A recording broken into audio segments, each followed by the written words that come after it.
Pep talk here. So asynchronous circuits, usually we think about, well, inside of our chip, everything's going to be running off a clock like you've been doing in the lab. And when you push the buttons or hit a rocker switch or something, anything that's kind of like outside that's physical, it doesn't know about the clock. It's asynchronous, okay?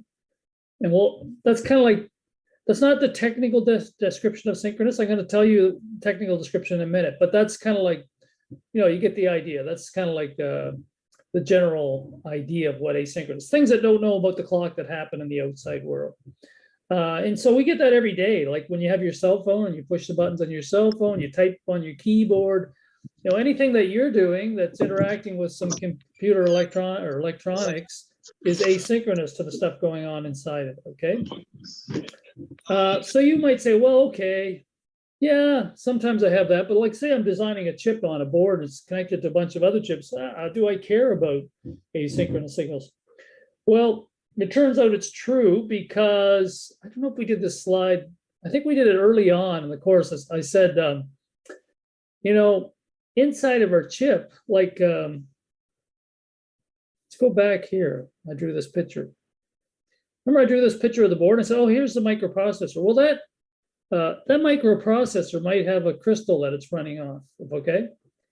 And that crystal might be like your FPGA, 100 megahertz, right? But this USB, it might have another crystal that it runs off of that's, 200 megahertz. And then Ethernet often runs at 125 megahertz. And, the UART might run off of, 1 megahertz. I don't know. But you can have all kinds of different clocks. And so when you make an FPGA here that wants to interface to all these clocks, it has multiple clock domains.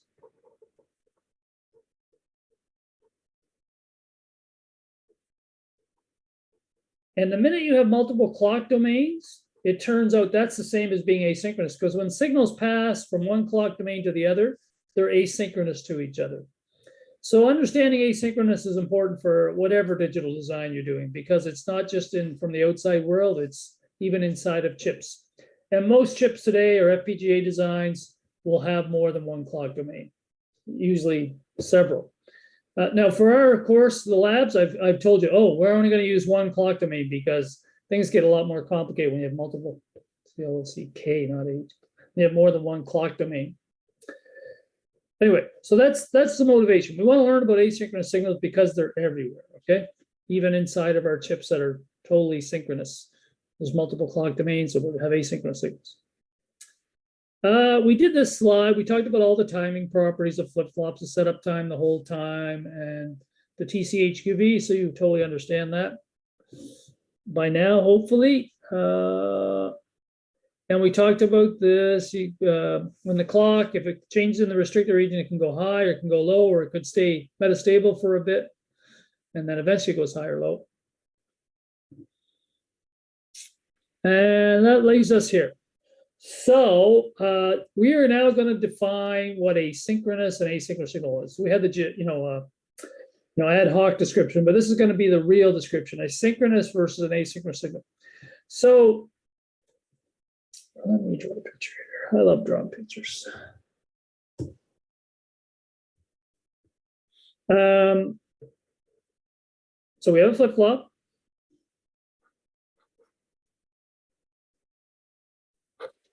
We have D, Q, clock, and here's our D, here's our clock, here's our Q.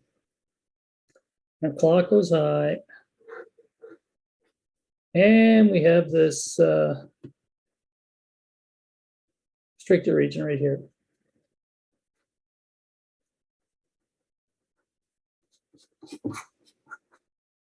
And if D changes outside, D changes before there, no problem. We have bonus questions, we have midterm questions, bonus questions, no problem. The output's going to go, it's going to be a little bit after this clock edge, the output's going to go high, right? Now, if D changes inside this, then we don't know what's going to happen, right? The Q could go high. So it could catch it. So it could go this way.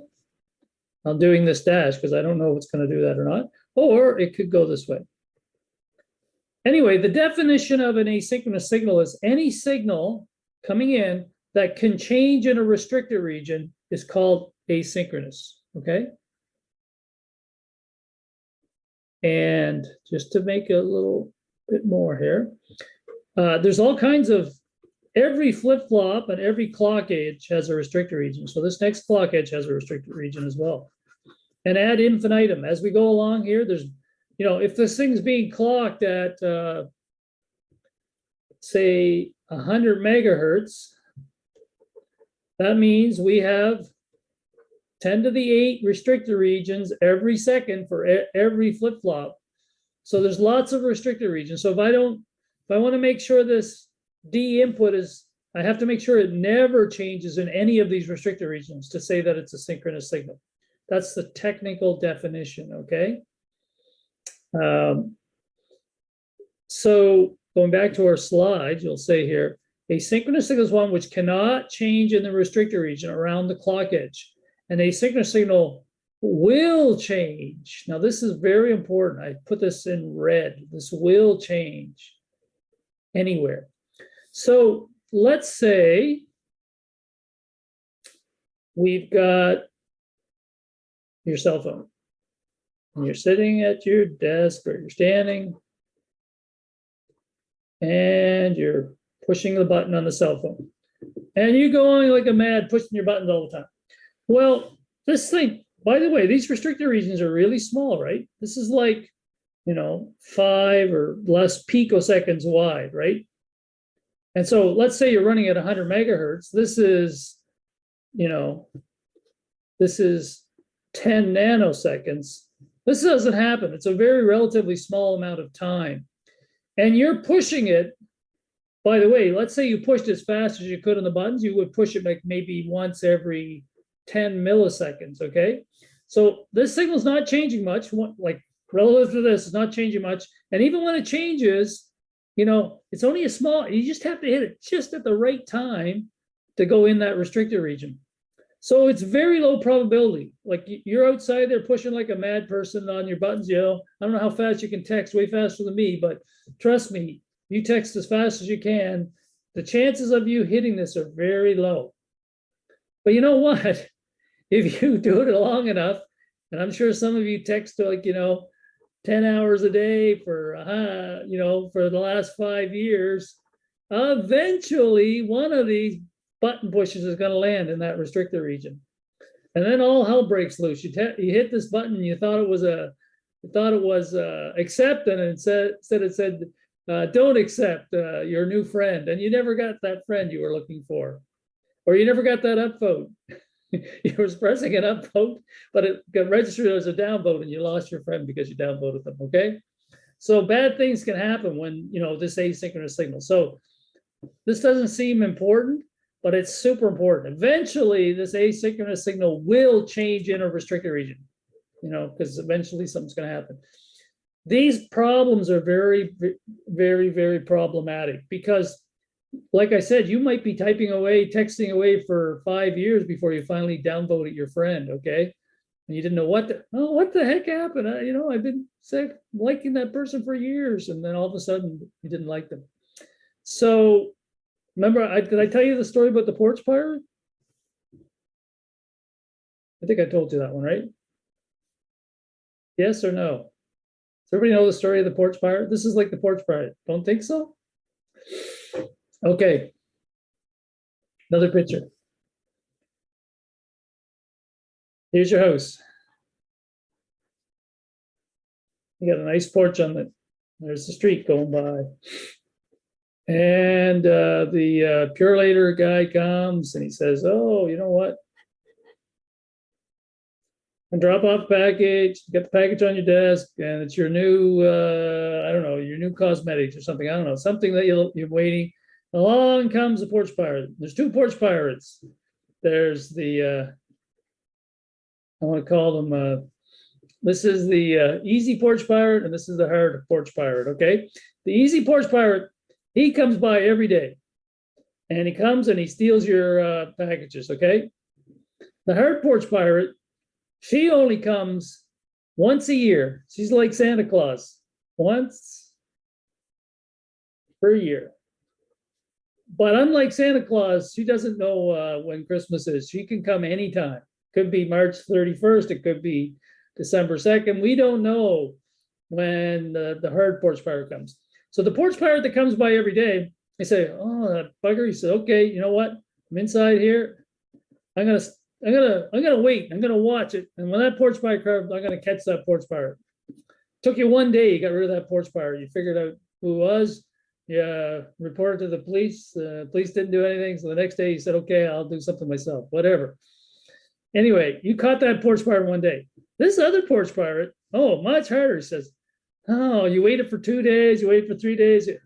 You waited every day for a week.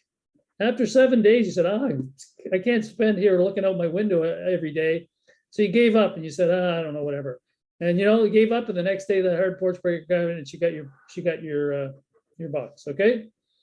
So this porch pirate's really hard. This is like the asynchronous signal. Don't know when it's going to happen. Doesn't happen very often, but when it does, bad things happen. This is easy. It's like a synchronous. Every day he comes, every day you get you, no problem. So asynchronous signals are really hard to deal with, really hard to figure out. So you got to do all kinds of fancy things, like you put up a camera and you monitor them or something. I don't know. You got to figure out some way to find the asynchronous porch pirate. That's my porch pirate story. Anyway, this is bad news. It will happen. That's why I put it in red. It's like the hard porch pirate that's hard to catch. They're bad news. Okay. Hopefully that makes sense. I think you remember this. Okay, I gave you the second version of it. Anyway, here's a flip-flop, and I have some signals coming in the flip-flop. Here's the clock. Here's the data, and I have data 1, data 2, and data 3. And here's the restricted regions we've drawn.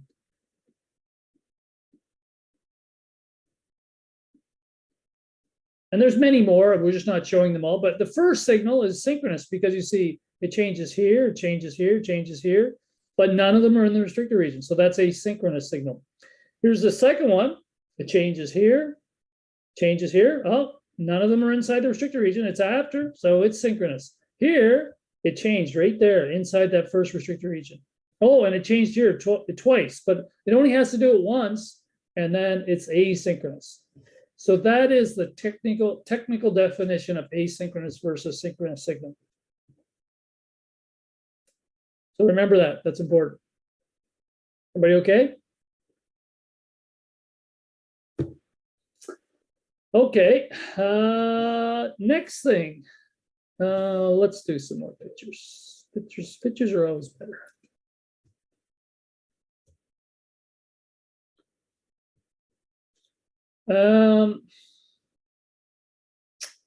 Well, it was kind of, well, let's draw that picture. So we got our flip-flop.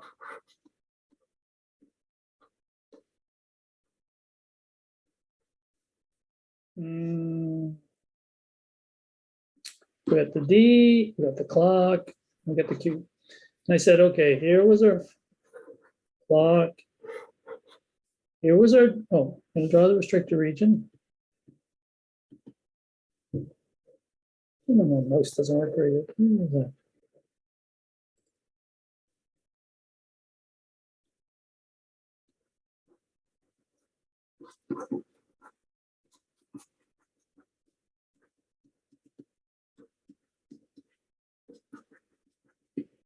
And so I'm going to make this D. It's actually going to change in this restricted region, okay?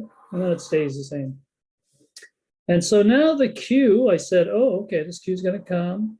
Here's the clock edge, and there's going to be some delay. And then it's either going to catch it,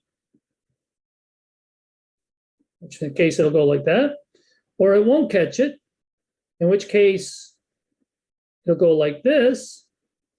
But if it didn't catch it here, it definitely catches it here. So eventually, after this clock edge, it will go high. And so I can make this a solid line. So in between there, I don't know, but it either changes here and goes high, or it changes here. Now, the interesting thing to note about this, if you look at this Q signal, and let's say I pass that Q signal to another flip-flop. Okay. So here's our clock signal. Let's say they're both running on the same clock. And this has a D and a Q. And let's call this Q1. So that signal right there is Q1. Okay.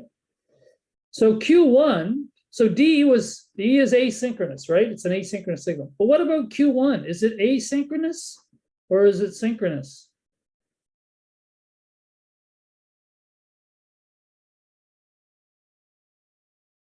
Synchronous. Yeah, it's synchronous. Brian says it's synchronous. You're right, Brian. And the reason it's synchronous is it can change here or it can change here. But look at both of those edges. These flip-flops have the same, driven by the same clock, so they have the same restricted regions. So these changes on Q1 are not in the red zone, right? They're outside the red zone, the restricted region. So they're synchronous. And if you have a negative hold time, which we always do in modern flip-flops, and you have a positive delay coming out of the flip-flop, well, this will always be true. The output will always be after the clock edge, and the hold time is before the clock edge. So when you pass a signal through a flip-flop, this becomes a synchronous signal.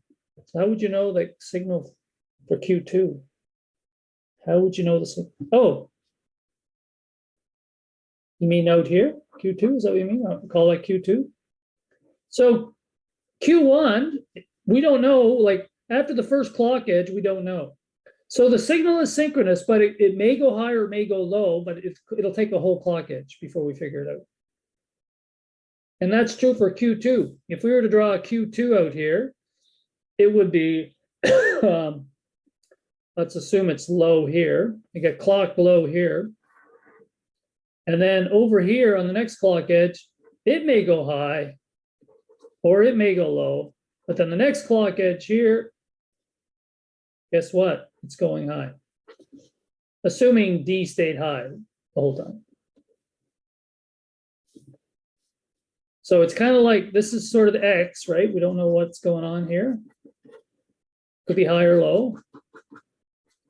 But eventually, after one clock cycle, we know what it is, and it's synchronous. But that's a very important concept. You take an asynchronous signal, pass it through a flip-flop, now it becomes synchronous. That's how we synchronize our signals. Make sense? Hopefully that makes sense. So yeah, that's what this slide is saying. Make an asynchronous signal. Condition to assure. Yeah, so if Q output of flip-flop is synchronous, the exceptions are likely to be unlikely and mentioned below. Conditions assume a synchronous. TCHQV has to be bigger than T hold, which I said, yeah, modern flip-flops have the negative hold, so that's always true today. And metastability is not a problem. So we did say, remember back here, we said, oh, sometimes you go metastable. So let's just go to our picture here. I kind of drew this, but there's another option here, which is,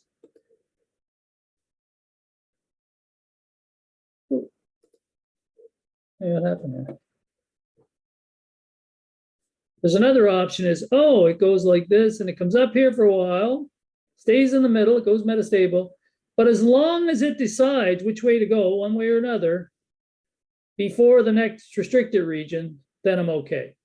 Okay, so it's got to decide. In this case, it could be, it would go high eventually. As long as it goes high by there, I'm okay. So the two conditions are, yeah, the TCHQV is greater than T hold, and the time between the clocks is long enough for the metastability to settle out. And if you satisfy those two conditions, then the Q output of the flip-flop will be a synchronous signal.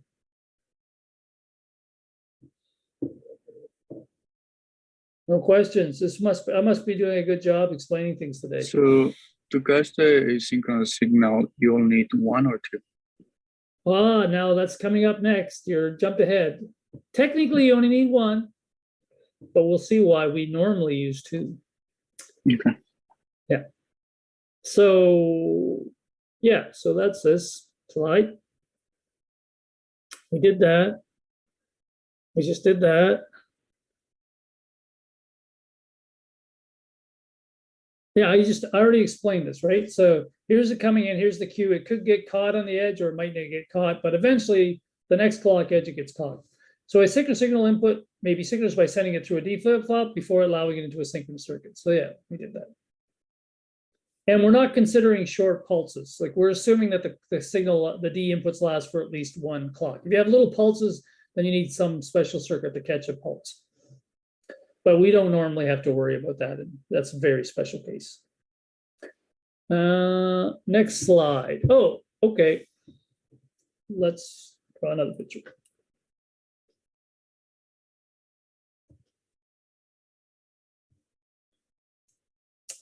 So we have our flip-flop. And let me see.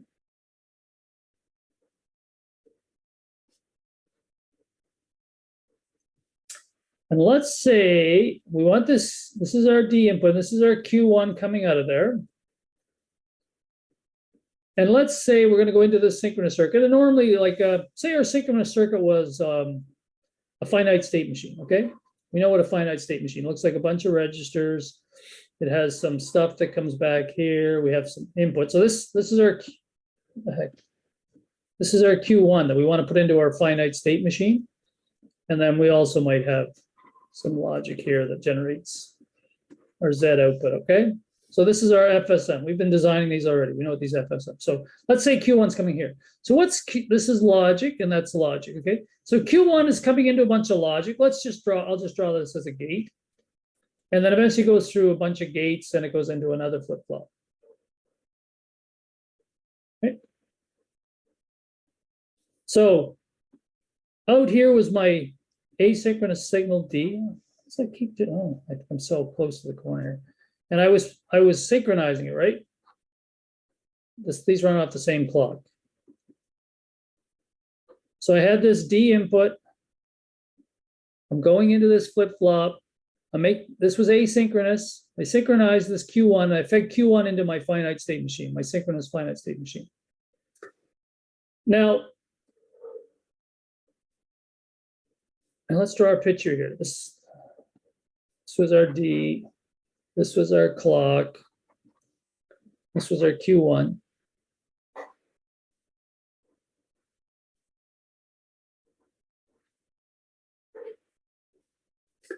And this was our restricted region.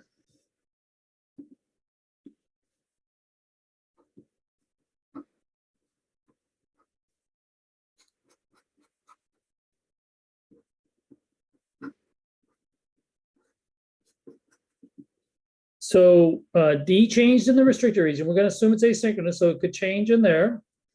And then we're going to say Q was coming. I'll do this blue, I guess. So blue was originally low. And then after the clock edge, it came up and it said, oh, I'm going metastable here. Went metastable. And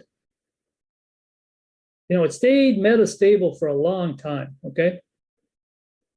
And then it said, you know what, I'm coming on metastable right here, okay?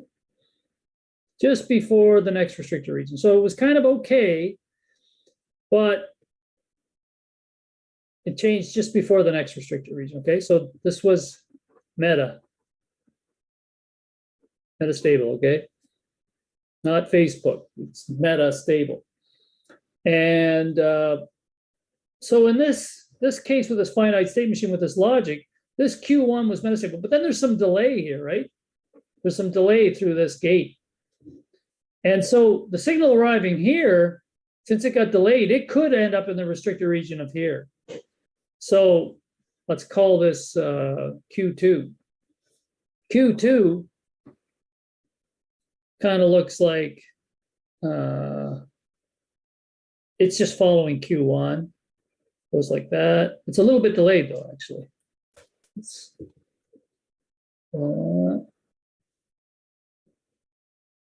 And then it goes, oh, I decided to go to 1, but now it it was supposed to be synchronous. Q1 was supposed to, Q1 is synchronous, but Q2 is not synchronous because there's too much delay here. So how do we avoid that problem?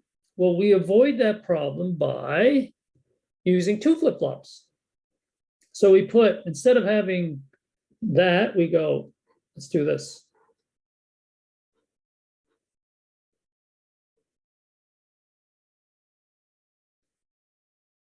These are both off clock. And this is our D, and this is a Q1. And now we make this Q2, okay? And there's no logic in between these two flip-flops. So now it's okay. The Q2 will, the Q1 happens here, but there's no delay. And so the next flip-flop catches it okay. So this thing doesn't happen. So this is called a two-flop or double. We call that double flopping. This is my asynchronous D. These are synchronous, Q1 and Q2. But together we call that a double flop.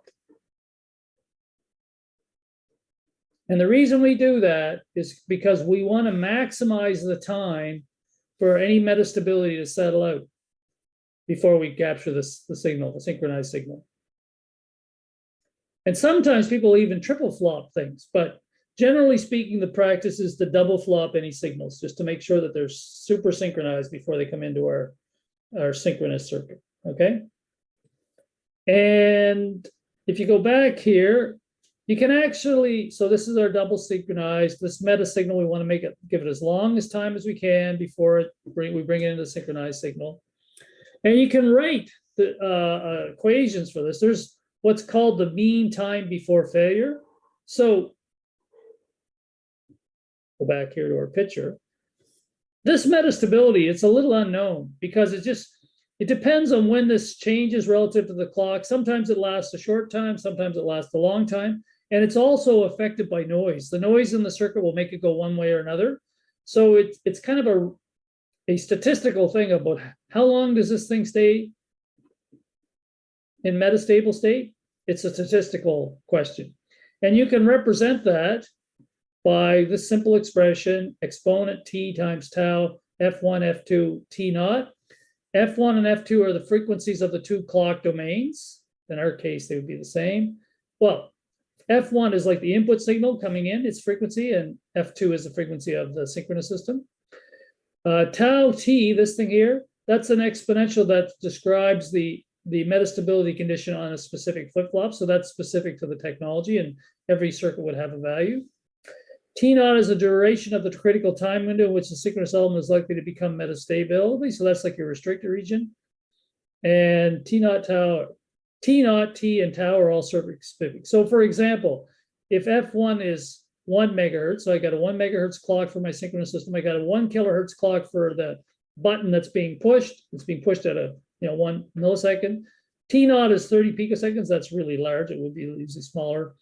Tau t is 10. I don't know, that's kind of like an old thing. But anyway, the MTBF of this system would be exponent 10, 1 megahertz times 1 megahertz times 30 picoseconds equals 734,000 seconds or 204 hours. It says, okay, if I push the buttons nonstop for 204 hours and I pushed it every millisecond, that'd be pretty hard to do. It would take me 204 hours of continually pushing that button in this system before I actually broke it, okay? And obviously, if I increase these numbers or decrease the numbers, I can change what that probability of happening is. So there's still always a probability. The idea of doubly flopping is let's make that probability as low as we possibly can. And important thing to note, as we increase this clock speed, so as this F1 goes up, this is our synchronous system, the probability of it happening goes higher, or the MTBF gets smaller, right? Because you see, if I make F1